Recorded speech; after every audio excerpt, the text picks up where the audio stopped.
¿Cómo le va? Bienvenido. Estamos en Camino a la Salud con temas interesantísimos, como siempre, que nos ayudarán a mejorar nuestra calidad de vida. Soy Diego Hidalgo y así comenzamos.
El doctor Miguel Sojo es médico urólogo y junto a él hablaremos sobre la tumoración o tumores en las vías urinarias.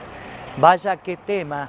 Vamos a concentrarnos en la introducción que nos hace el profesional, pero atención los fumadores. Los tumores de la vía urinaria los tenemos que dividir en tumores de riñón y tumores de la vía urinaria, que son tumores de vía, que se llaman, que serían lo que es pelvis renal, uréter y vejiga, ¿no? Vejiga y uretra, ¿no? Serían los tumores de riñón, que anteriormente, hace mucho, no se detectaba con mucha frecuencia. Actualmente, fundamentalmente por lo que es la ecografía, se están haciendo escáneres, se están haciendo controles, y con eso se detectan mucho más fácil y espontáneamente, porque generalmente son asintomáticos. El tumor de riñón, en línea general, es totalmente asintomático y se detecta en su gran mayoría por ecografías hechas por un control abdominal, y se aparecen de esa manera en la mayoría de los casos. La idea, gracias a Dios, están detectándose tumores en su inicio para luego hacer el tratamiento correspondiente, ¿no es cierto? El origen, la causa se está estudiando. Aparentemente estamos viendo más porque se está diagnosticando más por la tecnología que tenemos, ¿no es cierto? Pero en frecuencia están apareciendo más. Lo mismo que el tumor de vía, que es el tumor que va desde la pelvis renal, uréter y vejiga, que aparece más que todo en vejiga, ¿no es cierto? Que es el tumor de vejiga. Nosotros en ese caso, en los tumores de vía, estamos viendo una relación muy directa con los procesos o las sustancias tóxicas o los tóxicos del medio ambiente, ¿no es cierto? Fundamentalmente el cigarrillo, porque el cigarrillo, por ahí se tiene la idea de que produce patologías o problemas en la parte respiratoria y lo que es pulmón, ¿no es cierto? Pero otro de los grandes problemas que produce el cigarrillo es cáncer de vejiga. Nosotros, en la persona que tiene hematuria, o sea, que está orinando con sangre y que fuma, en el 90% de los casos es debido a un tumor de riñón, un tumor de vía, un tumor de vejiga, que son tumores iniciales, de lo que nosotros le llamamos papilares. Hay diferentes estadios de ubicación, ¿no es cierto?, de estadificación del tumor, pero lo que pasa es que el cigarrillo tiene una toxina que al inhalarse se va por sangre, se elimina por orina, y al estar en la orina estancada a su tiempo, irrita la mucosa vesical y aparecen los pólipos, o sea, formaciones vellosas, que son diferentes estadios y son los que más frecuentemente estamos viendo, ¿ve? También hay factores ambientales. Se dice que en algunas zonas el agua puede tener sustancias tóxicas que pueden afectar la parte de vejiga, ¿no es cierto? ¿Ve? El arsénico, en zonas donde tiene arsénico el agua, entonces también es un factor en particular de riñón y de vejiga. Doctor, pero ¿puede existir alguna señal, algo que haga sospechar la presencia de tumores en la zona de los riñones, considerando que acaba de decir que no tiene síntomas? El estudio principal es una ecografía. O sea, nosotros, el urólogo en general, y nosotros yo en particular, tenemos como metodología, no sé, como pauta, a toda persona que dice, me vengo a hacer un estudio, me vengo a hacer un chequeo. Dentro del chequeo le pedimos una ecografía abdominal general y fundamentalmente lo que es una ecografía renal y por supuesto depende de la edad del paciente y a aquellos hombres de más de 40 años le pedimos lo que es vejiga y próstata, ¿viste? Pero yo he recibido varias personas derivadas por un médico clínico, otro colega, que le ha hecho un chequeo, una ecografía y ha aparecido un tumor. O incluso hay personas que le han hecho una plaquita, una radiografía de columna, una tomografía de columna, por dolores lumbares y ha aparecido esa imagen, ¿ves? Entonces son no totalmente asintomáticos, ¿no? Por más que sean, porque si me duele el riñón hay en dos patologías que duele, solamente cuando hay un cólico renal y cuando hay una infección urinaria alta, que se llama, que afecta al riñón, ¿ves? Pero hay patologías, como en este caso, tumores, que pueden ser grandes, que no te duelen ya cuando están muy infiltrados, cuando están muy avanzados y cuando ese tumor ya ha infiltrado las masas musculares posteriores. Por eso es importante en todos nosotros hacerse una ecografía abdominal una vez por año y medio, ¿viste? Hay muchos quistes, aparecen muchos quistes en lo que es la patología renal, pero los quistes son generalmente congénitos, hereditarios, que no tienen problema en algunos casos, porque los quistes hay que irlos siguiendo, porque el quiste es benigno, es una evolución de una ampolla de agua, diríamos, para que se entienda, pero tienen su evolución y eso dentro del quiste puede formarse una vegetación, como aparecer como un coliflor, para que tenga una idea, y ahí va a aparecer un tumor. Entonces, todo es importante irlo chequeando en los controles que yo creo que todos nosotros, ustedes, la mujer un poco más, va más frecuentemente al médico, el hombre es más reacio, pero después de los 40 años es importante hacerse una ecografía abdominal general una vez al año, año y medio, para control de todo y en particular de los riñones, ¿viste? Luego de estos estudios de rutina que está sugiriendo el profesional, que lo acabamos de escuchar, ¿qué opciones hay? En el caso de detectar fehacientemente que hay tumores en esa zona, ¿qué tratamiento posible a encarar?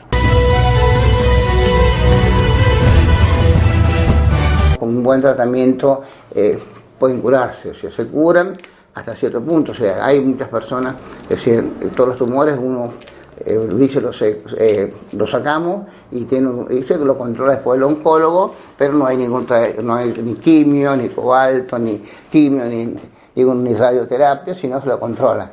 Hasta que puede que aparezca alguna ganglio o no. Pero el tratamiento es la extirpación, ¿no es cierto?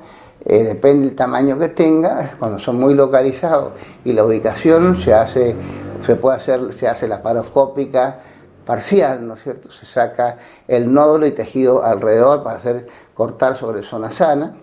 Cuando es pequeño se hace la laparoscópica local y cuando ya es de mayor tamaño se hace la nefrectomía, se saca el riñón. Se saca el riñón, sacan si hay ganglios, que porque el primer lugar de diseminación es los ganglios, ¿no es cierto? Sacan ganglios y ahí se estadifica el tumor y bueno, y después de último se envía al oncólogo que le hace generalmente en estos casos cuando son localizados lo controlan, no se hace nada. Y en otros estadios, en otros casos ya se puede hacer radioterapia, quimio, él ya lo trata el oncólogo, ¿eh?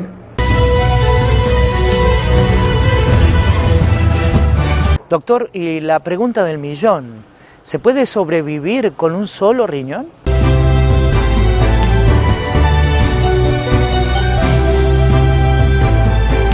Por supuesto.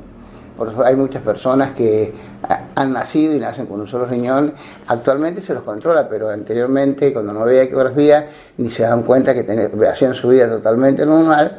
Y ya después de grande, por una ecografía que se ha hecho de control, se ha detectado que tiene un solo riñón.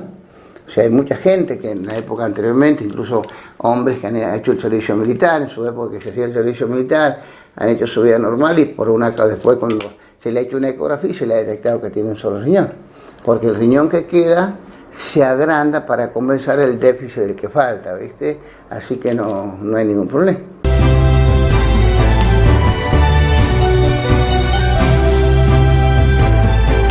Le hacemos otra consulta al profesional. ¿Qué pasa cuando los tumores se presentan en la zona de la vejiga?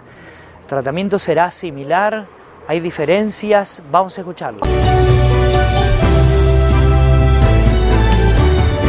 El tumor de vejiga, el tratamiento es diferente, ¿viste? El riñón, como te digo, se estirpa en la vejiga, se ubica a nivel de vejiga, se hace un mapeo, se hace biopsia, se ve en qué estado está o qué profundidad toma, porque la vejiga sería como si fuera una cebolla, por ejemplo. Tiene capas y de acuerdo, la raíz va desde arriba para abajo, ¿no es cierto? Hasta perforar, diríamos, para que se entienda, ¿viste? Entonces, de que la raíz del pólipo va desde arriba y va por la capa, depende de la capa que abarque, es el tratamiento que se le hace. Cuando topa la primera capa sin llegar al músculo, se hace un tratamiento local. Nosotros estamos usando mucho, se hacen instilaciones vesicales, que se llama, que se le coloca en la vejiga un líquido, que es BCG modificada, que la misma BCG que se usa para la tuberculosis, ¿no es cierto? Pero modificada. Eso es un trabajo que se hizo hace muchísimos años en Buenos Aires. Creo que nosotros fuimos uno de los primeros en el mundo, en este caso, en hacer ese trabajo, y se hace con instilaciones y actúa a nivel de la parte autoinmune, mejorando la inmunidad, ¿no es cierto?, el estado inmunológico nuestro, para que así luche con las células neoplásicas, ¿ven? Eso se hacen instilaciones una vez por semana durante 6 semanas, y luego se hacen una por mes hasta aquí, a pesar de todos hasta hay varias drogas, y hasta aquí se ha visto que la droga que da mayor tiempo libre de enfermedad, que se llama, porque estos tienen la frecuencia, tienen la conducta de que al tiempo vuelven a aparecer. Hay gente que por vía endoscópica, el tratamiento es por vía endoscópica, se hace la resección. Por vía endoscópica se hace la resección, se resecan, se cauterizan, primero se hace biopsia, por supuesto, se ve la profundidad y el resto se quema, y se quema donde estén, porque pueden aparecer uno o varios, ¿ves? Entonces, una vez que se hace eso, se hace ese tratamiento, y tiene que tener un control permanente, años, ¿no es cierto?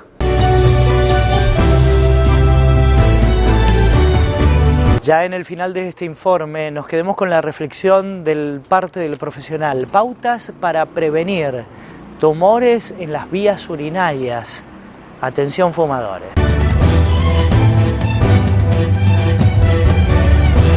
Fundamentalmente lo que es renal, hay que hacer ecografía. Una ecografía para lo que es quiste se controla, no se hace nada. Lo que es tumor, hay que operarlo, hay que sacarlo, depende del tamaño, ¿viste? Y lo que es vejiga, lo fundamental es, yo creo que el cigarrillo, fundamentalmente lo que es el cigarrillo, los ambientes tóxicos, ¿no es cierto? Los ambientes con mucho, por ejemplo, donde hay mucha contaminación ambiental, ¿no es cierto? Donde se trabaja a veces con mucho humo, muchos factores contaminantes que uno aspira por la respiración, ¿no es cierto? O lugares cerrados, ¿no es cierto? Porque eso indirectamente no solamente afecta a la parte respiratoria, sino todos esos tóxicos se eliminan por orina, y ahí no afecta a la vejiga. Hacerse un control en la ecografía que uno se hace, hacerse una ecografía general, y ahí lo que es riñón, vejiga.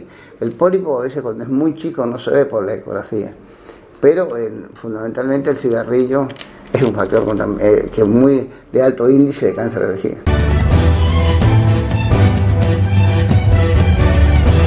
Vamos a hacer la primera pausa en nuestro programa, como siempre, y quiero agradecer a la firma Scorpio SRL que me viste, y a mis amigos de la óptica Neovisión por los anteojos recetados. En minutos, cuando volvamos, una entrevista saludable. ¿Con quién?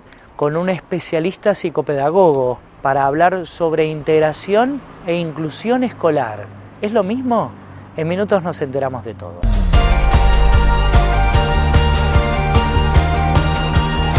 Colmed Salud del Colegio Médico de San Juan. Planes especiales para jóvenes, cobertura en partos, traspasos de obra social, coseguro de obra social provincia, centros sanatoriales propios, amplia red de prestadores. Colmed Salud del Colegio Médico de San Juan. Ahora tu salud en buenas manos.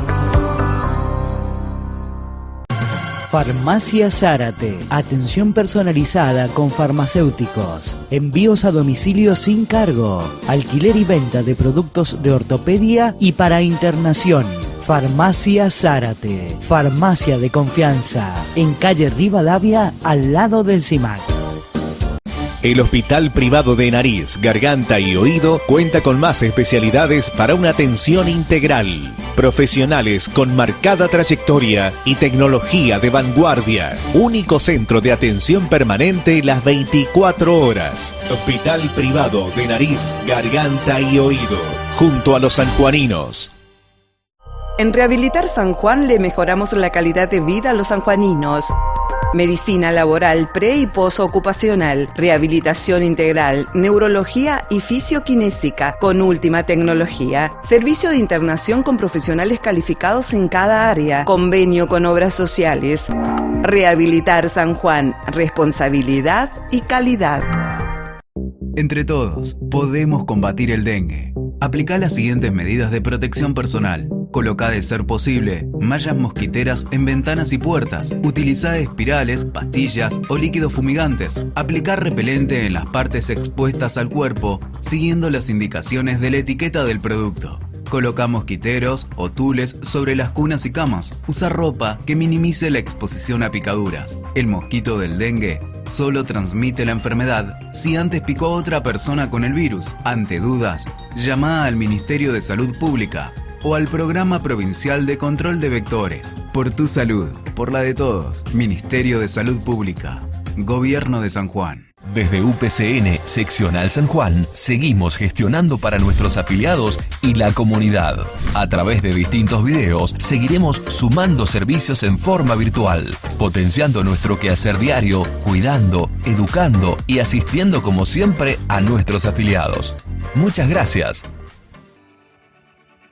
Todo Médica está preparado para abastecer el sistema sanitario de la provincia, tanto en el ámbito público como privado.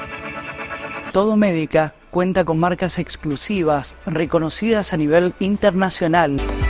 Todo Médica San Juan es mi lugar de confianza. Todo Médica San Juan, productos para el cuidado de nuestra salud.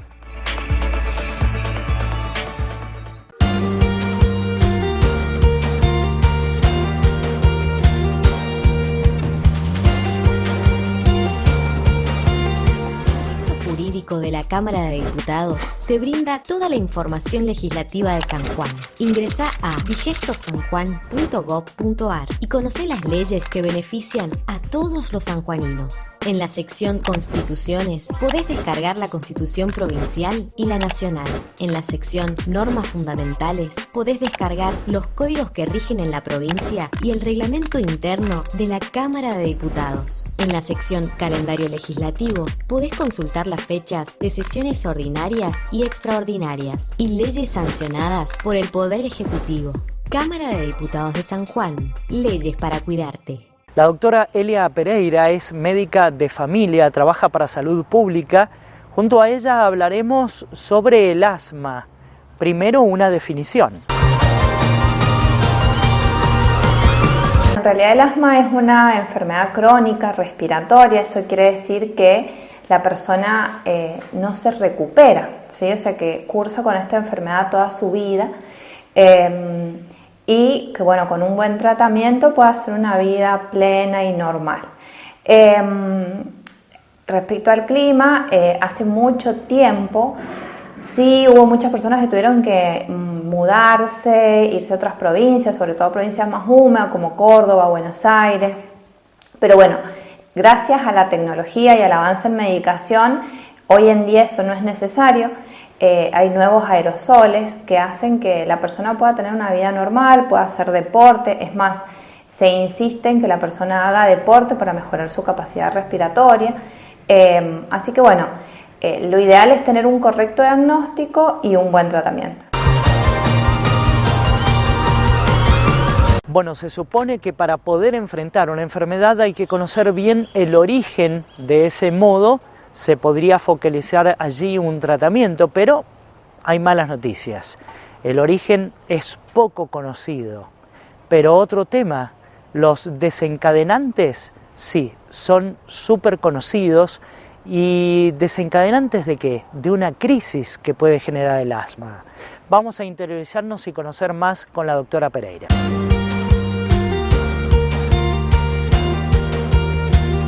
El asma no hay una etiología definitiva, o sea, el origen de la enfermedad no se conoce y se cree que es multifactorial. Hay un componente hereditario, o sea que si en una familia hay tendencia a tener asma, es probable que haya un componente hereditario. Hay un componente ambiental. Y a esto nos referimos por ahí niños que sus papás fumaron o que su mamá fumó durante el embarazo, contaminación ambiental en países como por ejemplo en Chile, que hay una contaminación ambiental muy importante, hay mayor predominio de esta enfermedad, o en ciudades muy contaminadas como Buenos Aires, también hay un aumento en la patología, y además hay un componente alérgico, o sea que hay un asma alérgico que tiene que ver todo con cuestiones como polvo, ácaros, ¿sí? O alergia a determinadas cosas. Eso es en cuanto a su origen. Y en cuanto a los desencadenantes, o sea, por ejemplo, ¿qué desencadena las crisis? Hay personas que las desencadenan por cuestiones nerviosas o emotivas. Hay otras que lo desencadenan por polvos, ácaros, pelos de animales. O polen, ¿sí? En los cambios de estaciones, y hay otras personas que no lo desencadenan bajo ningún efecto o nexo ajeno y que lo desencadenan porque sí, aparece la crisis sola sin ningún tipo de desencadenante.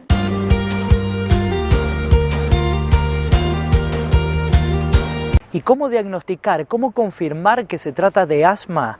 Vamos a conocer sobre el diagnóstico y cómo se realiza. El diagnóstico lo hacemos con espirometría, ¿sí? Eso lo hace el neumonólogo, entonces es muy importante que si tenemos dudas sobre si tengo o no tengo asma, vayamos a nuestro médico clínico, a nuestro médico de cabecera o en el caso de los chicos a nuestro pediatra a consultarle y bueno, ellos son los que nos van a orientar para hacer el correcto diagnóstico y derivar al profesional si es necesario, al neumonólogo.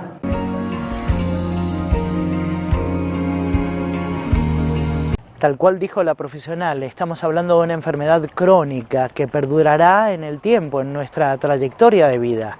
¿Y cómo encarar entonces un tratamiento adecuado y poder controlar esta enfermedad? Vamos a conocer a continuación. El tratamiento siempre es con aerosoles. De acuerdo al tipo de asma que tenga la persona, es si el tipo de aerosol que utilizamos y si el aerosol va a ser en forma permanente o va a ser solo durante las crisis. Hay personas que son asmáticas, tienen asma leve y usan el PAF solo para sus crisis, no lo usan de forma permanente y tenemos el caso de otros pacientes que los tienen que usar en forma continua. ¿Sí? Eso depende del tipo de asma y de la cantidad de episodios que tiene la persona. Doctora Pereira, a pesar de visitar al profesional, encarar un tratamiento adecuado, ¿pueden sucederse crisis más severas o descontrolarse la situación? Vamos a conocer y de qué modo el poder reponerlo al paciente.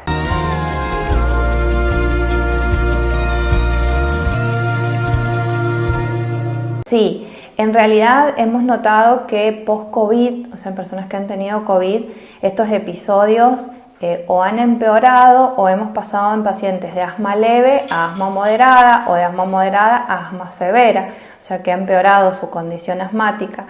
Entonces, bueno, sí, hay, o en el caso a veces cuando existe alguna enfermedad infecciosa, o sea, una bronquitis, una gripe o cualquier enfermedad infecciosa que ataque las vías respiratorias, a veces puede empeorar el estado de asma.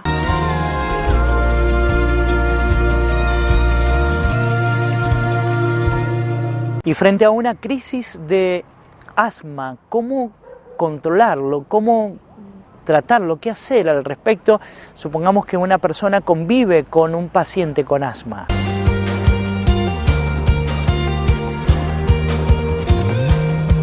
Bueno, en esos casos, a veces con el mismo aerosol que la persona ya tiene, lo usamos de forma, a veces con tiempos más acotados. o cambiamos y agregamos algún aerosol nuevo. Y bueno, si la persona necesita antibióticos, si se necesita corticoides, ya se van agregando otros medicamentos para poder controlar el episodio y que la persona pueda respirar bien, porque el problema en los episodios es que la persona siente que le falta mucho el aire, que se asfixia. Entonces, bueno, no es una sensación placentera. Entonces eso es lo que se trata de lograr, ¿sí?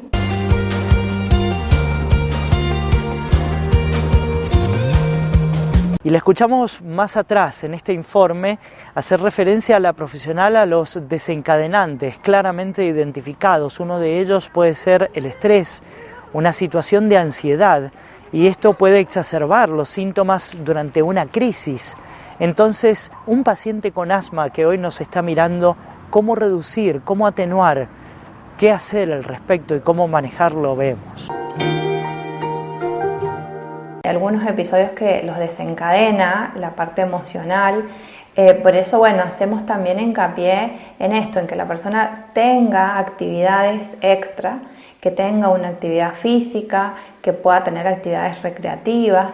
Y bueno, si hay algún componente emocional que hay que solucionar, obviamente la consulta con el profesional en psicología es fundamental para bajar algún estado de ansiedad, para disminuir todo aquello que pueda desencadenar el evento. Si estamos hablando desde salud pública, ¿cómo se contiene a los pacientes con asma? ¿Dónde se los atiende y qué se hace con ellos? ¿Qué pasa con los medicamentos? Y un mensaje realmente importante, el de la prevención. A nivel provincial tenemos dos centros referentes, que es el Hospital Rawson y el Maciar Quiroga, que tienen el servicio de neumonología, que ha trabajado arduamente durante la pandemia y ahora en la pospandemia también lo está haciendo. En esos servicios contamos hasta con medicación especial, ¿sí? O estos aerosoles que son más específicos para algunos tipos de asma. Y en los centros de salud, en todos los centros de salud, como les comentaba recién, la persona puede concurrir a su pediatra o a su médico de familia, a su médico de cabecera, al clínico. Y en la parte de salud pública, en los centros de salud, tenemos 2 aerosoles básicos para asma leve, para tratar el asma leve, que también están al alcance de todos. Lo ideal es que la persona vaya, asista, que tenga un correcto diagnóstico, un correcto tratamiento y un correcto control, ¿sí? Ahora en el invierno hacemos hincapié en que la persona siga usando barbijo, la persona asmática siga usando barbijo, el niño siga usando el barbijo, que si hay personas enfermas no tengan contacto con esas personas enfermas, el correcto lavado de manos. Y si tienen alguna crisis y van a alguna guardia médica, que lleven su aerosol y su aerocámara. Es muy importante esto, porque si bien en los servicios de emergencia hay aerocámaras, pero bueno, son de uso común, se higienizan, pero a veces lo ideal y lo óptimo en la situación en la que estamos hoy, después de haber pasado por COVID, es que la persona lleve su propia máscara para hacerse los puffs ahí en la guardia. Y manteniendo estas medidas, también hay medidas higiénicas en la casa, tener en cuenta toda la higiene del domicilio, hacerla con trapos húmedos, con aspiradora, para no volatilizar ácaro, pelo, polvo, que no quede polvo en suspensión. Entonces, bueno, hacemos por ahí hincapié de eso. Las mamás o asimismo las personas asmáticas se acostumbran a este tipo de higiene en la casa. Vamos a hacer otra pausa en nuestro programa.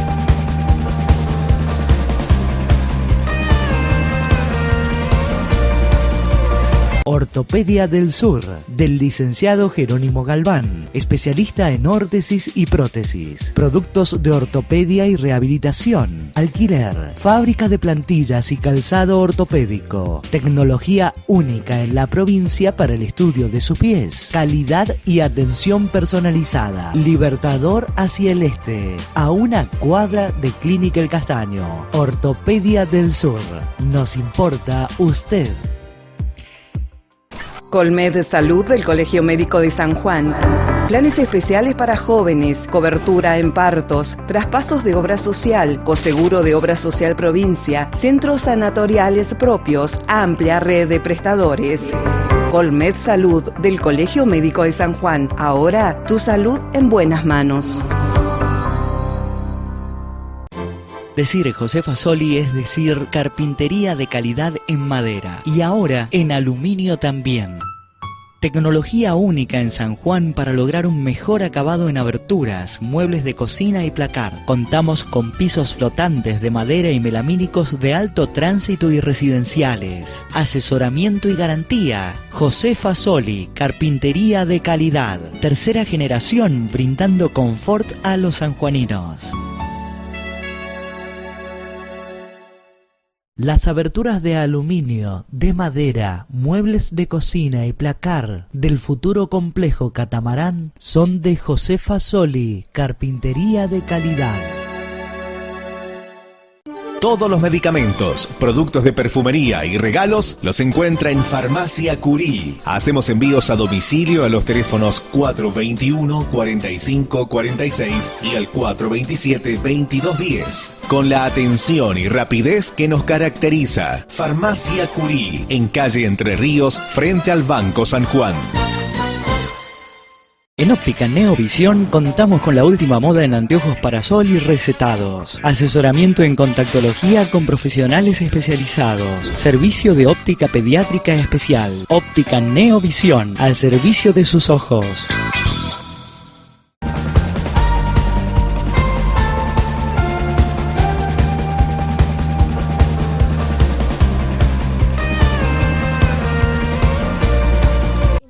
Jurídico de la Cámara de Diputados te brinda toda la información legislativa de San Juan. Ingresá a digestosanjuan.gov.ar y conocé las leyes que benefician a todos los sanjuaninos. En la sección Constituciones podés descargar la Constitución Provincial y la Nacional. En la sección Normas Fundamentales podés descargar los códigos que rigen en la provincia y el reglamento interno de la Cámara de Diputados. En la sección Calendario Legislativo podés consultar las fechas de sesiones ordinarias y extraordinarias y leyes sancionadas por el Poder Ejecutivo. Cámara de Diputados de San Juan. Leyes para cuidarte. El doctor Julio Ríos es médico cardiólogo y junto a él conoceremos sobre las arritmias cardíacas. Vale la pena hacer una definición.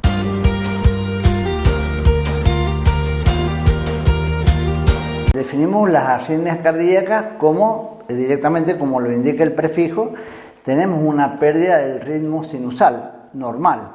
Es decir, para definir arritmia debemos definir cuál es el ritmo sinusal normal, que tiene que tener una serie de características: la frecuencia cardíaca regular entre 60 y 100 latidos por minuto, los complejos QRS precedidos de la onda P, ondas P positivas en las derivaciones electrocardiográficas D2, D3, ABF, B5 y B6, concordancia entre los RR, las P sucedidas de los QRS, y ese concepto nos va a dar ritmo sinusal. Cuando no tenemos esas características, hablamos de que hay fenómenos de arritmia.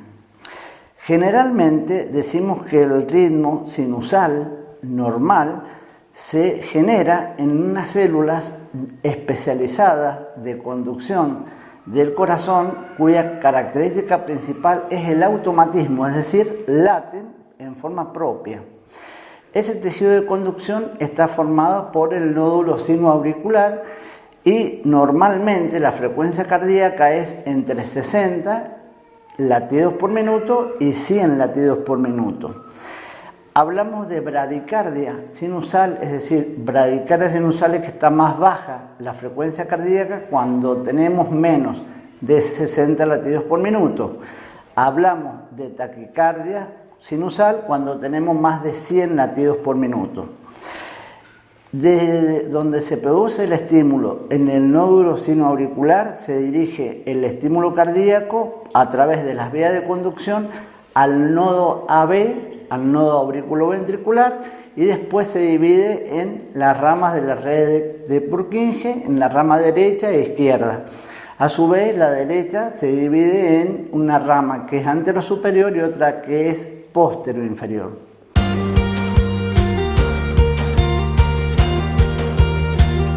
Podemos hacer una interpretación luego de la introducción que nos dará el doctor Julio Ríos, y es que las arritmias cardíacas en realidad lo que miden son los latidos del corazón, la velocidad de los latidos del corazón, pero vamos a hacer una clasificación a continuación junto con el profesional.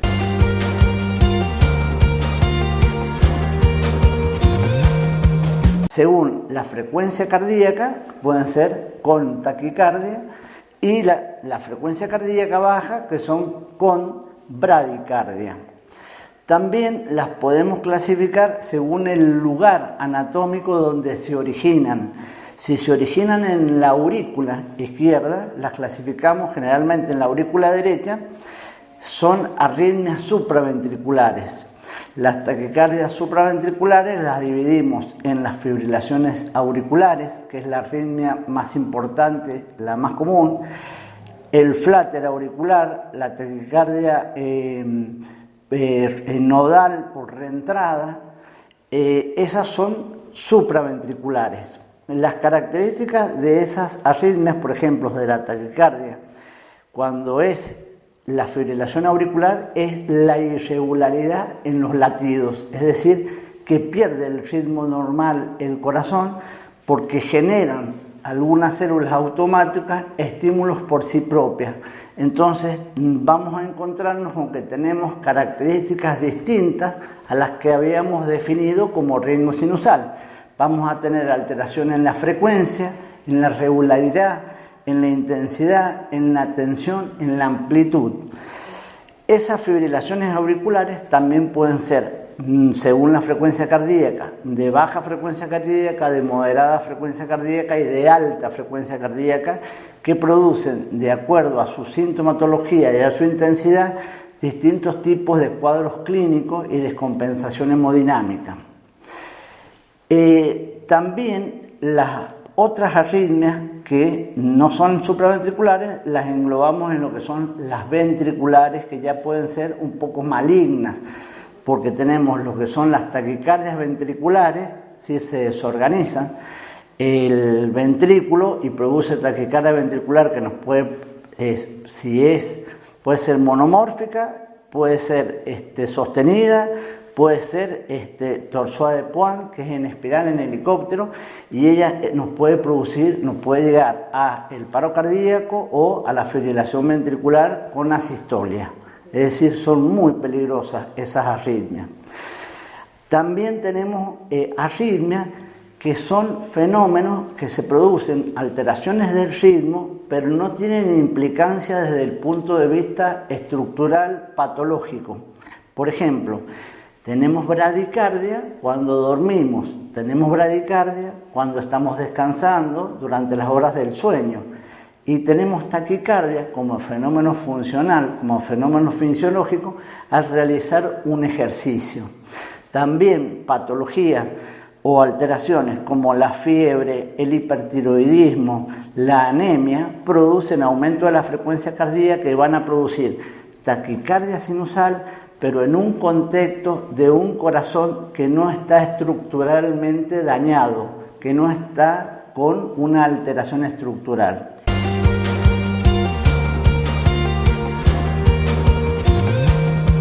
Y pueden existir condicionantes, factores que predispongan a una variación, alteración de estos latidos cardíacos. Vamos a conocer a continuación y también cómo se alcanza un diagnóstico.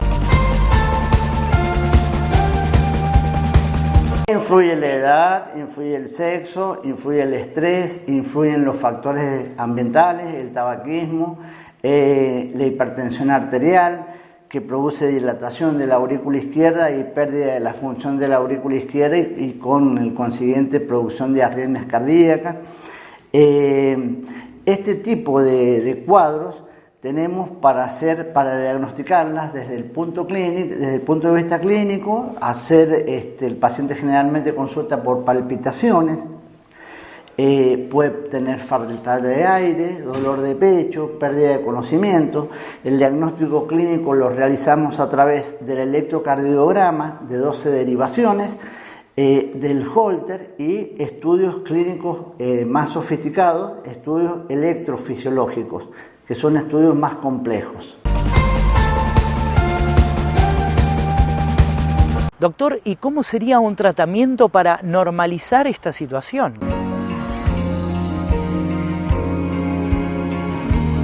Se tratan las arritmias, se tratan generalmente el buscar el sustrato que lo ha originado, si la causa es fisiológica, corregirla, si hay un daño estructural, corregirlo.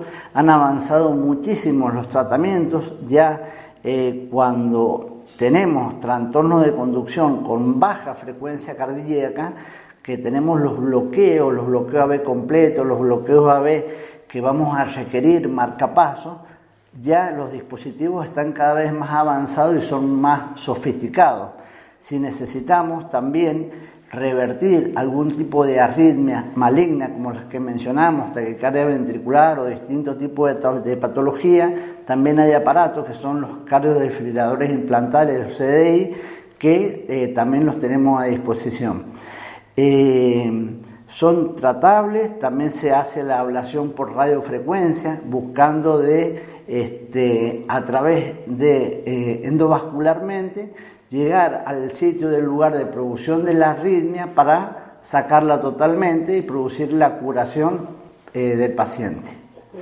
También tenemos tratamiento farmacológico, el tratamiento de la dieta, el tratamiento de hacer ejercicio, de disminuir el estrés. También entran las medidas higiénico-dietéticas, sobre todo en las arritmias que no nos comprometen la vida.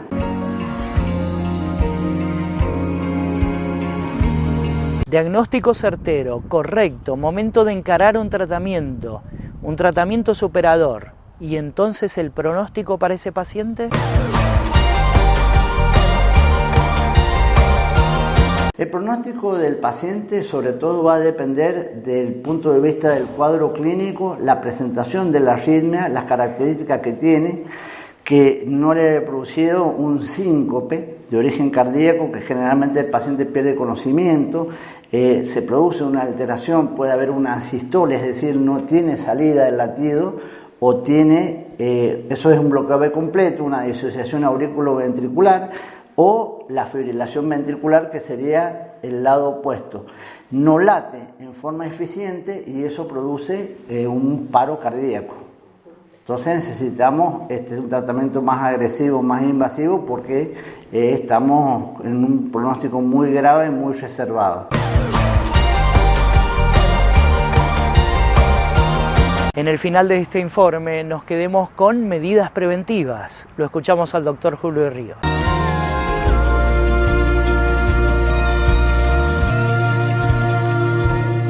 Fundamental la consulta.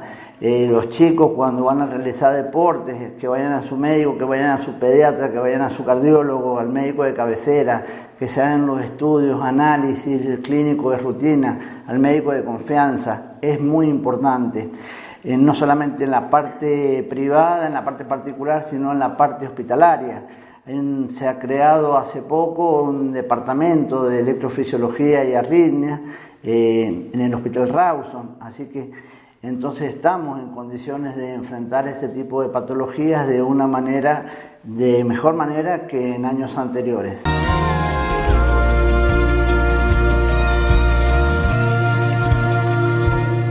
Hacemos la pausa y cuando volvamos estaremos conversando en profundidad sobre las medidas de acción que se llevan desde el Estado en búsqueda de la prevención de la enfermedad del Chagas.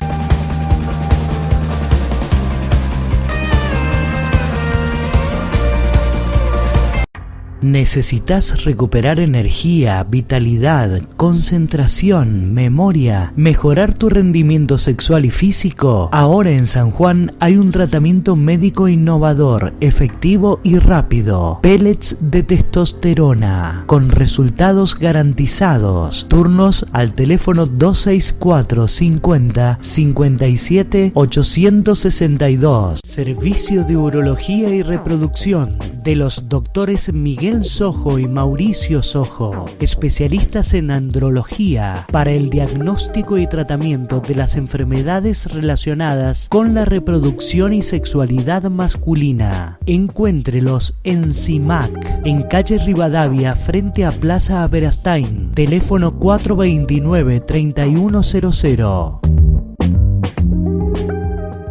Dr. Daniel Matar, neumonólogo, especializado en trastornos del sueño. Turnos al teléfono 422-7656 y al 154-12-5242. El doctor Julio Ríos, médico cardiólogo, lo atiende en Global Salud, nuevo domicilio, en calle Belgrano, 102 Oeste, esquina Entre Ríos. Turnos al 421-4164 y al 427-7987.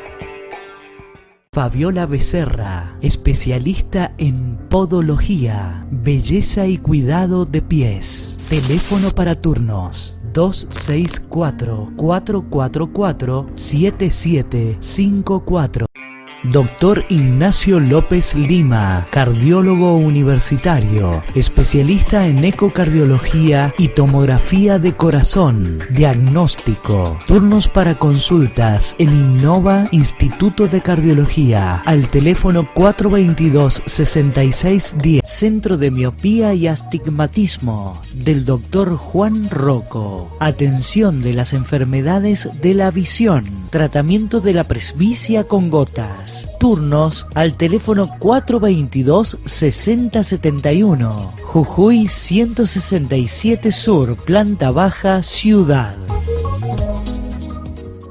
Dr. Rubén Balmaceda, médico especialista en coloproctología. Atención en Clínica Médica Córdoba, teléfono 432-2332. Y en Sanatorio Argentino, teléfono 430-3011. Dr. Rubén Balmaceda. Todo Médica está preparado para abastecer el sistema sanitario de la provincia, tanto en el ámbito público como privado. Todo Médica cuenta con marcas exclusivas, reconocidas a nivel internacional. Todo Médica San Juan es mi lugar de confianza. Todo Médica San Juan, productos para el cuidado de nuestra salud. Chegaray, médico con especialidad en neurocirugía, lugar de atención, clínica Imo Quality, en calle 9 de Julio, 153 Este, teléfono para turnos 422-3392. En Rehabilitar San Juan le mejoramos la calidad de vida a los sanjuaninos. Medicina laboral pre- y posocupacional, rehabilitación integral, neurología y fisioquinésica con última tecnología, servicio de internación con profesionales calificados en cada área, convenio con obras sociales. Rehabilitar San Juan, responsabilidad y calidad. Centro de Flebología y Láser. Trasladamos nuestro domicilio para una atención integral. Internación, quirófano y laboratorio de análisis. Los profesionales más reconocidos para dar solución a la enfermedad de las venas. Última tecnología. Centro de Flebología y Láser. En calle Güemes, 69 Norte. Teléfono 421-3773. La Asociación Médicos de Cabecera cambió su domicilio para ampliar sus servicios y brindar calidad en la atención de sus pacientes. Profesionales reconocidos con un amplio espectro de especialidades para proteger a los abuelos y sus familias. Encuéntrenos en General Paz 156 Oeste, entre Sarmiento y Entre Ríos. Teléfono 421-8222. Asociación Médicos de Cabecera. Salud de primer nivel.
El doctor Mario Mas es médico otorrino laringólogo, trabaja para el Hospital Privado de Nariz, Garganta y Oídos y junto a él hablaremos e ingresaremos a un quirófano para conocer de cerca sobre la cirugía de nariz y de senos paranasales.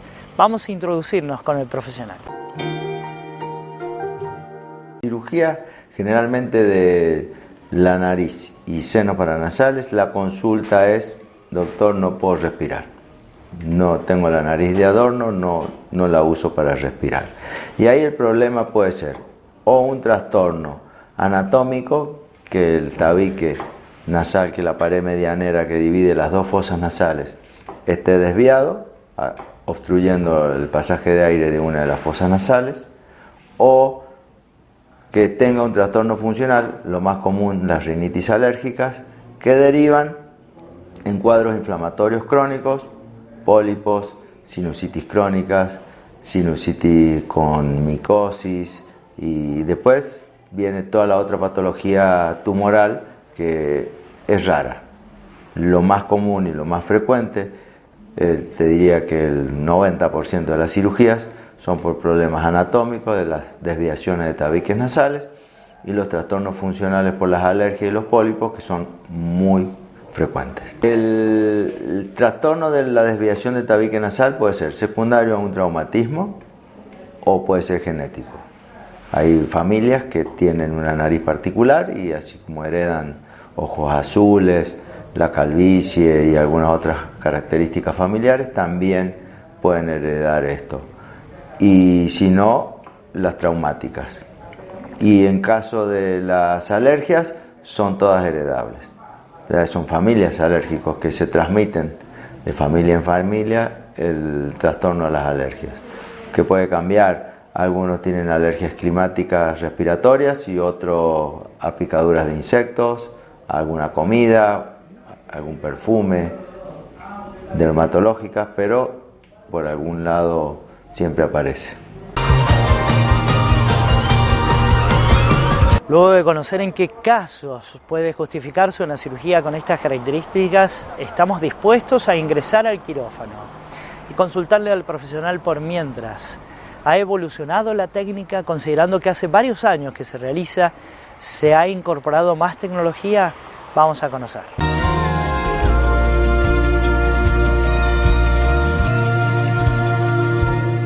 La cirugía de nariz es una cirugía que generalmente, en mi experiencia personal, el paciente no se queja de dolor. Se queja las primeras 24 horas o 48, dependiendo de la complejidad de la cirugía, porque queda con la nariz tapada con un taponaje. Y esa es la parte fea, que el paciente la pasa mal, porque comer, dormir con la nariz tapada hasta que uno se la destapa es bastante complicado. Pero con respecto al dolor, no se quejan de dolor. Y la técnica quirúrgica en sí ha cambiado poco. Lo que ha cambiado es cómo se hace el abordaje a esa técnica quirúrgica. La cirugía de los senos paranasales, fundamentalmente, hoy en día ya no se usa la técnica antigua, que uno entraba tenía que hacer una incisión en la pared anterior del seno maxilar, y a través del seno maxilar uno abordaba todos los otros senos paranasales. Entonces el paciente se le hinchaba la cara, necesitaba suturas, el postoperatorio más largo, cuidado en la comida, que al masticar no se vayan a soltar los puntos. Bueno, hay una serie de cuidados que hoy en día con este aparatito, que es un endoscopio rígido, que tiene la luz en la punta, la cámara acá, y sale la imagen en un monitor, uno puede abordar los senos paranasales por dentro de la nariz utilizando la vía natural del seno. Por eso se llama cirugía funcional endoscópica nasal. Entonces uno va por adentro de la nariz, busca dónde está el problema, lo ve, busca los orificios que se llaman ostiums, que comunican los senos con la cavidad nasal, los limpia, los agranda.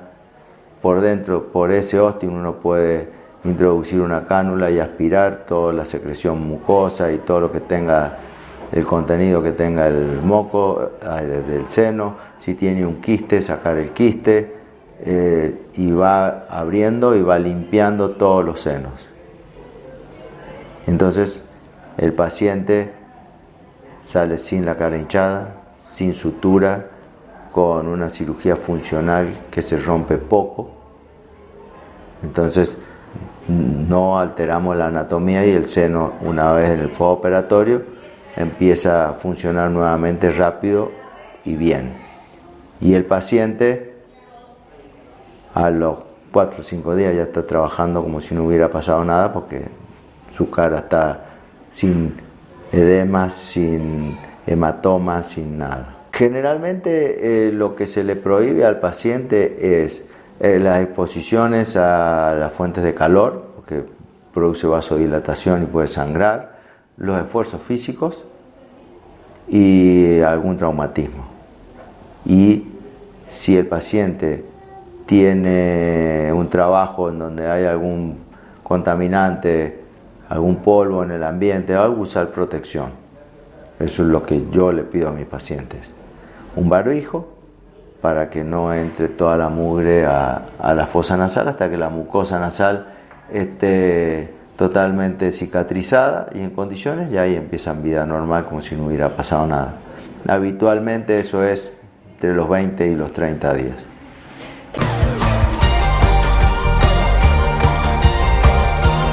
Esta cirugía se puede realizar en cualquier franja etaria, incluyendo a los niños. Atención con ese dato, pero ¿cuál será el pronóstico para un paciente que se somete a este tipo de prácticas? Además, consultarle al profesional. ¿Puede reaparecer otra enfermedad? ¿Pueden aparecer los pólipos en esa zona? Vamos a quedarnos con la reflexión de parte del profesional ya en la parte final de este informe. Va con el tratamiento con el médico alergista, porque si no tratamos el origen, la alergia, se vuelve a formar, vuelven a formar los pólipos, vuelve a residuar con la sinusitis y volvemos con el problema. Si el paciente tiene una sinusitis con hongos, si no hace el tratamiento con el médico infectólogo para tratar ese hongo en particular que tenía ahí, puede volver a residuar el hongo y otra vez necesitar otra cirugía para volver a limpiar toda la zona. Entonces siempre se le indica al paciente el tratamiento con esto.